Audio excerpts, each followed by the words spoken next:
साथियों, जय भीम। जय भारत, जय संविधान, जय मंडल, जय जोहार, जय जवान, जय किसान, जय लोकतंत्र, जय विज्ञान।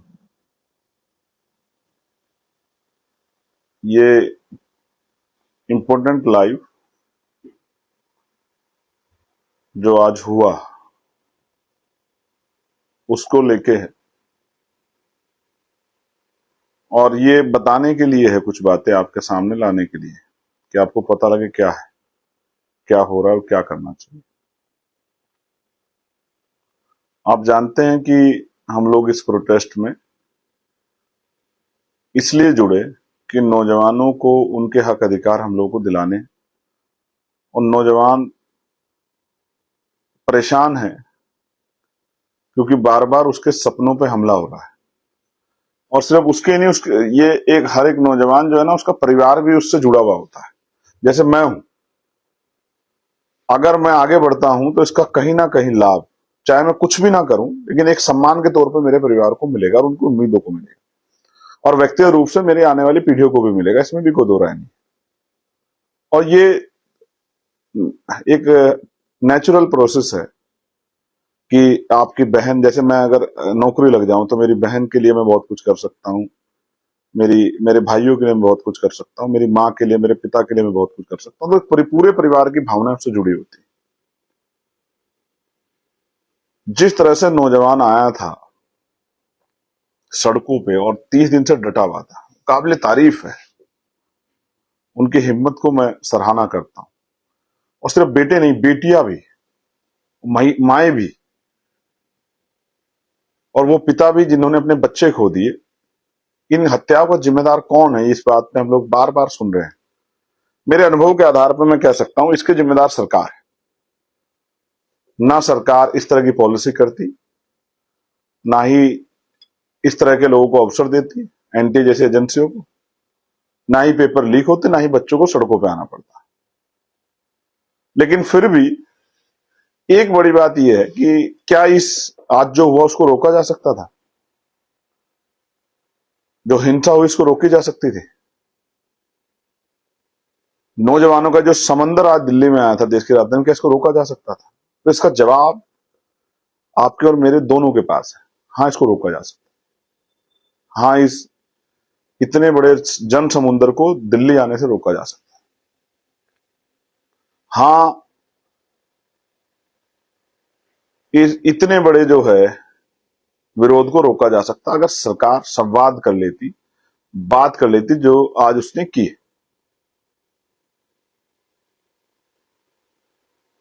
बात कर लेती सरकार, उन लोगों से बात कर लेती जो आंदोलन चला रहे हैं, चर्चा कर लेती, उनकी बात को सुन लेती, जो जहां तक कर सकती थी उसको कर देती, तो शायद आज नौजवानों को ना निकलना पड़ता। और जीवन में एक बात मेरी याद रखे सरकार, कोई भी चीज पहली बार होती, आखिरी बार नहीं होती। जो आज हुआ है वो दोहराया जाएगा दोबारा फिर, जब भी ऐसा कुछ होगा जिससे लोगों के अंदर आक्रोश पैदा होगा। देश भर के लोग आए थे, क्या लेके गए दिल्ली से? आपके डंडे, जो उनकी पीठ पे पड़े, उनकी टांगों पे पड़े, जो उनके सर पे पड़े। आपके टीयर गैस से जो उनकी आंखें जली, उनके चेहरे पे जो जलन पैदा हुई है, वो लेके गए आपसे। आप जानते हैं, मैं हमेशा हिंसा का विरोधी रहा। डॉक्टर अंबेडकर को मानने वाला व्यक्ति, फूले साहू को मानने वाला व्यक्ति, पेरियार को मानने वाला व्यक्ति, काशीराम साहब को मानने वाला व्यक्ति। तो मैं ये कह सकता हूं बहुत जिम्मेदारी से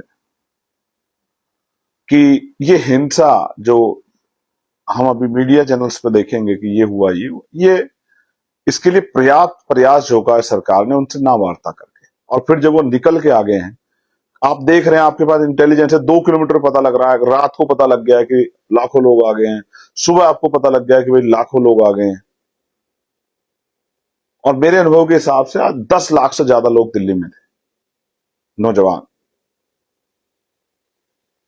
आपके पास तो इंटेलिजेंस है, इतनी विजिलेंस है, इतनी एजेंसियां हैं, सीबीआई है, आपको तो मुझसे ज्यादा पता होगा कितने लोग हैं, कितने लोगों में बेचैनी है। आप तो सोशल राइट सब चीजों को वो करते हो।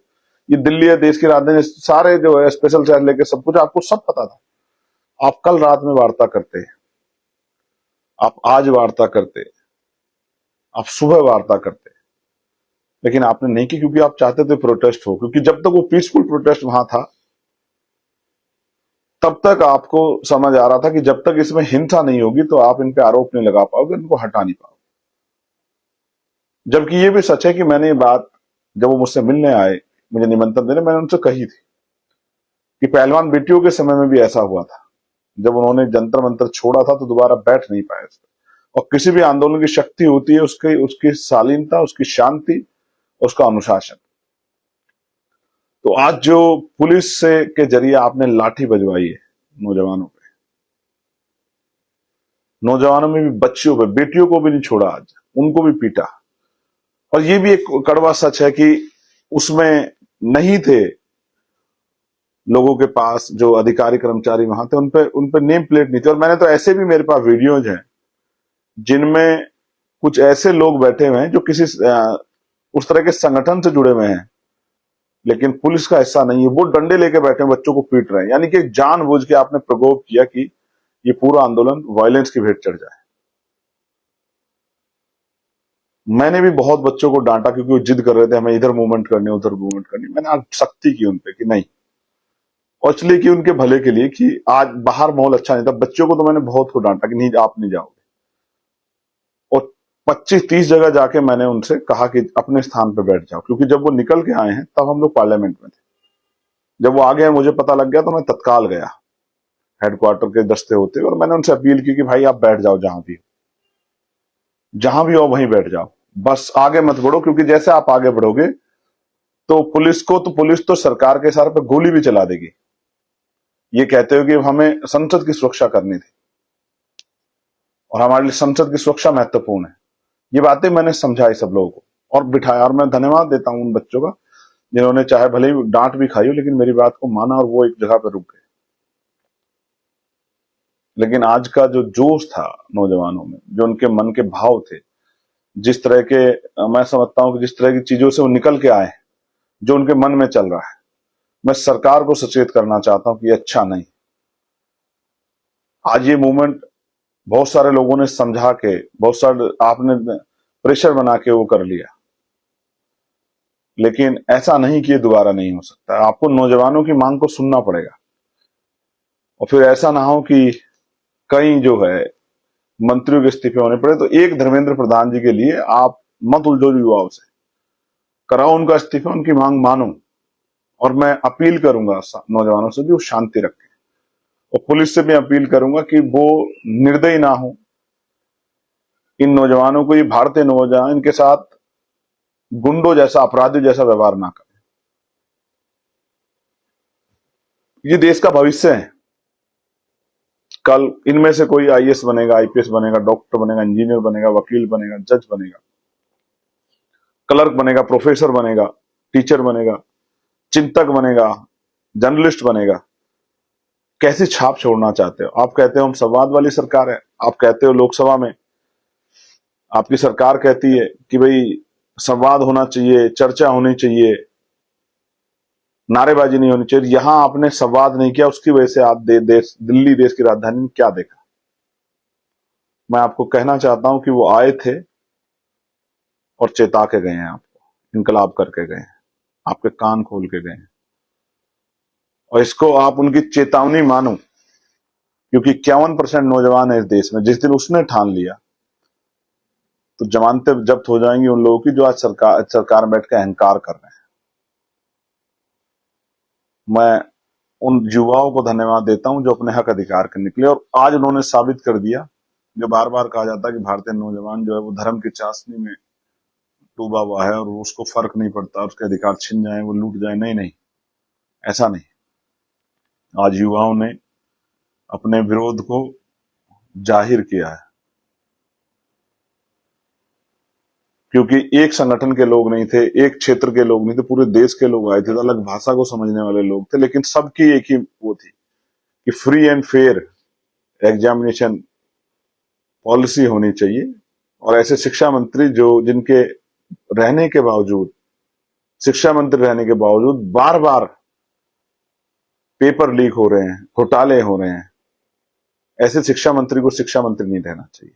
और मैं भी आपसे डिमांड करता हूं और हम लोग पार्लियामेंट में भी डिमांड करेंगे, जिन बच्चों ने सुसाइड किया है उसके दोषी,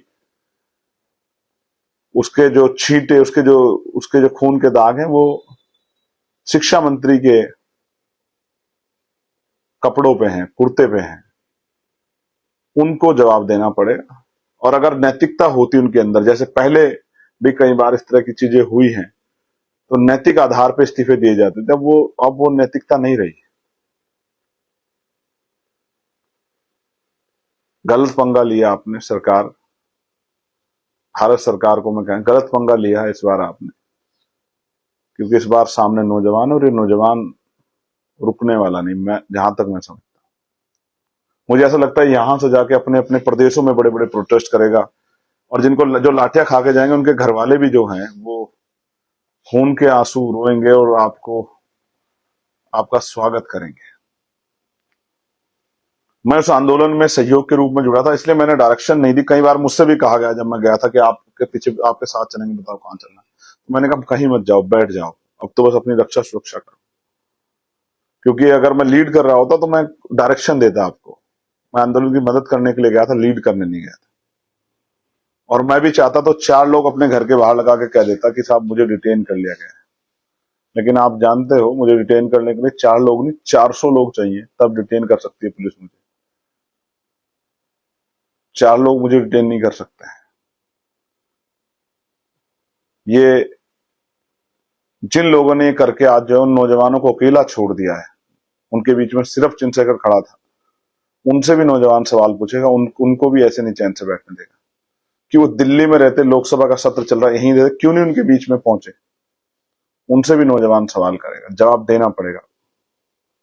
जिनको चोट लगी उन बच्चों के प्रति मेरी जो है संवेदनाएं हैं।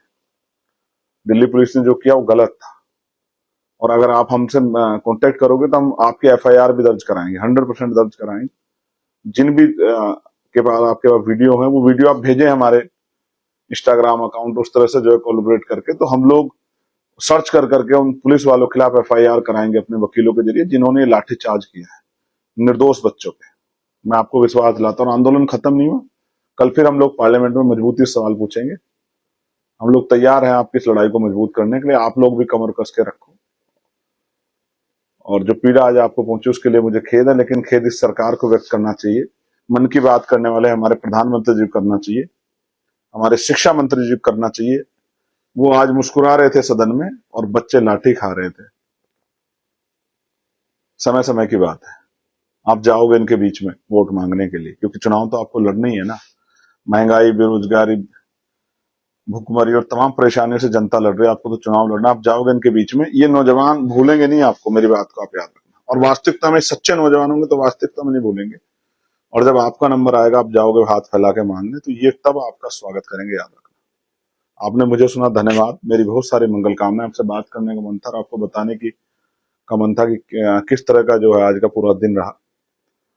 और मैं जिन लोगों को डांटा हूं, मुझे सुन रहे हो, उनको भी मैं खेद प्रकट करूंगा, क्योंकि मेरे मन में उनको डांटने के अलावा मेरे पास कोई रास्ता नहीं था। मैं आपको झोंक नहीं सकता था उस तरफ जहां आंसू गैस के गोले चल रहे थे, जहां प्लेट गन चल रही थी, जहां लाठियां चल रही थी, वहां नहीं झोंक सकता था। इसलिए मैं आपके बीच में खड़ा था। जितनी जगह पे लाठीचार्ज हुई, मैंने वहां जाके अधिकारियों के बीच में खड़े होकर कहा कि बच्चों को लाठी मत चला। मैंने पूरी कोशिश की जो मैं कर सकता था, अपनी हिम्मत से कर रहा हूं। लेकिन जिन साथियों ने आके सहयोग दिया, जो लोग आके डटे, हाँ, अभी जो लोग बंद किए गए थानों, उनको छुड़वाने के लिए लगातार बात कर रहे हैं। मेरी अपील है कि शांति बना के रखें और शांति से जो है अपने घर लौटें। आपकी हिम्मत को सलाम, सराहना, लेकिन डट के रहिए, अभी तो लड़ाई शुरू हुई है। और आज के जख्म है उनको अपने साथ लेके जाइए। आज के मैं सबसे कहूंगा, नौजवान से डायरी जरूर लिखें। आज जो आपने सहा, आपके साथियों ने सहा, उस पर डायरी अपनी जरूर लिखें। और उस डायरी को का पन्ना फाड़ के अपने घर में लगा दें, जहां आप लेटते हैं, जो रोज आपको याद रहे कि सरकार ने कितना क्या दमन किया। और जब मौका आए तो इस दमन का आप जवाब दे सको। धन्यवाद। जय भीम, जय भारत, जय संविधान, जय मंडल, जय भारत, जय जवान, जय किसान, जय लोकतंत्र, जय विज्ञान। युवा शक्ति जिंदाबाद, मातृ शक्ति जिंदाबाद। छात्र एकता जिंदाबाद। और आज के आपके इस ऐतिहासिक प्रोटेस्ट को भी मैं सराहना करूंगा, वो भी जिंदाबाद। इनकलाब जिंदाबाद।